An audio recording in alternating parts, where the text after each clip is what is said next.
Hi friends, இன்றைக்கி நம்ம பார்க்க போகிற வீடியோ உருளைக்கிழங்கு முருங்கைக்காயும் வச்சு ஒரு நல்ல பொரிச்ச குழம்பு தான் செய்ய போகிறோம். இது செய்கிறது ரொம்பவே ஈஸி. வாங்க எப்படி செய்யலான்னு பார்க்கலாம். தக்காளி, வெங்காயம், கருவேப்பிலையை நறுக்கி வச்சுக்கணும். தேவையான அளவு உருளைக்கிழங்கும் முருங்கைக்காவும் சேர்த்துக்கணும். உருளைக்கிழங்கு ஸ்கொயர் ஷேப்பில் நறுக்கிக்கணும். முருங்கைக்காவை பார்த்திங்கன்னா எப்பயும் நம்ம குழம்புக்கு எப்படி நறுக்குவோமோ அதே மாதிரி நறுக்கிக்கணும். அதுக்கப்புறமே ஒரு எலுமிச்சை சைஸ் புளியை கரைச்சி வச்சுக்கணும். அரை மூடி தேங்காவை இந்த மாதிரி பத்தாக எடுத்து மிக்சியில் போட்டு வச்சுக்கணும். உங்களுக்கு தேவைன்னா திருவிக்கலாம். நான் திருவலை, துண்டாக தான் நறுக்கி வச்சுருக்கேன். அடுத்து ஒரு வாணலியில் எண்ணெயை ஊற்றி வச்சுக்கணும். இந்த எண்ணெய் நல்லா காஞ்சதுக்கப்புறமே சோம்பு, பட்டை, கிராம்பு, ஸ்பைசஸ் போட்டு நல்லா பொரிய விடணும். இது நல்லா பொரிஞ்சதுக்கப்புறமே நறுக்கி வச்சுருக்க வெங்காயம், தக்காளி, கருவேப்பிலையை இதோடு சேர்த்து நல்லா வதக்கணும். இது சீக்கிரமே வதங்கிறதுக்கு ஒரு சைஸ், அதாவது ஒரு 2 டீஸ்பூன் அளவுக்கு கல்லுப்பு சேர்க்குறேன். இது ஆப்ஷனல் தான். உங்களுக்கு ஸ்பைசஸாக வேணும், நல்ல வெங்காயம் தக்காளிலாம் நல்ல மசிய வந்திருக்கணும் அப்படின்னு நினச்சிங்கன்னா இது ஒரு சின்ன டிப்ஸ் மாதிரி தான். நீங்கள் ஃபாலோ பண்ணுறதுனா பண்ணிக்கலாம். நான் ஃபாலோ பண்ணுவேன். ஒரு 2 டீஸ்பூன் அளவுக்கு உப்பு சேர்த்ததுக்கப்புறமே நல்லா வணங்கணும்.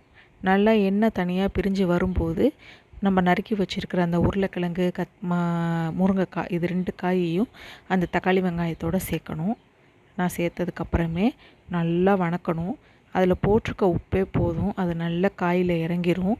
இது இறங்கும்போது நம்ம குழம்பு ஊற்றி சாப்பிடும்போது இந்த முருங்கைக்காயிலையும் உருளைக்கிழங்குலையும் நல்ல ஒரு உப்புத்தன்மையும் நல்ல சப்புன்னு இல்லாமல் நல்லாயிருக்கும். நீங்கள் போட்டு செஞ்சு பார்த்தீங்கன்னா உங்களுக்கே தெரியும். இப்போ நம்ம என்ன பண்ணணும்னா, இந்த காயில் இருக்க பச்சை வாசனைங்க நல்லா போகணும்.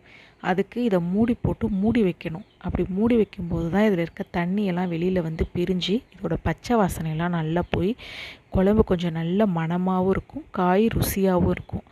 அடுத்து நம்ம என்ன பண்ண போகிறோன்னா, இதுக்கு தேவையான பொடியெலாம் சேர்க்க போகிறோம். நான் இன்றைக்கி சக்தி மசாலா பிராண்டு தான் சேர்க்குறேன். ஃபஸ்ட்டு 1/4 ஸ்பூன் மஞ்சள் தூள் சேர்த்துக்கணும். நல்லா சேர்த்ததுக்கப்புறம் சக்தி மசாலா மல்லித்தூள் 1 ஸ்பூன் சேர்த்துக்கணும்.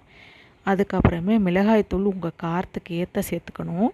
அதுக்கப்புறமே இந்த குழம்போட முக்கியமானது மட்டன் மசாலா. இதுதான் இந்த குழம்புக்கு ஒரு நல்ல டேஸ்ட் கொடுக்கும். இதெல்லாம் சேர்த்ததுக்கப்புறமே தேவையான அளவு தண்ணியை ஊற்றி மூடி வச்சிடணும். குழம்பு நல்லா கொதி வந்ததுக்கப்புறம் கரைச்சி வச்சுருக்க புளியை ஊற்றிக்கணும். நான் எல்லா புளியும் ஊற்றலை, குழம்புக்கு தேவையான அளவு மட்டும்தான் ஊற்றிருக்கேன். புளி ஊற்றினோன்னா ஒரு கொதி வந்ததுக்கப்புறம் அரைச்ச தேங்காய் பேஸ்ட்டை போட்டுறணும். இந்த பேஸ்ட்டை போட்ட உடனே நமக்கு தண்ணி எவ்வளோ வேணும், உங்கள் வீட்டில் கெட்டியாக சாப்பிட்டாங்கன்னா இந்த ஊற்றிருக்க அளவே போதும். அப்படி இல்லைன்னா நீங்கள் தேவையான அளவு தண்ணி ஊற்றிக்கலாம். இப்போ உப்பு சேர்த்து குழம்பு நல்லா கொதிக்க வச்சா ரெடி.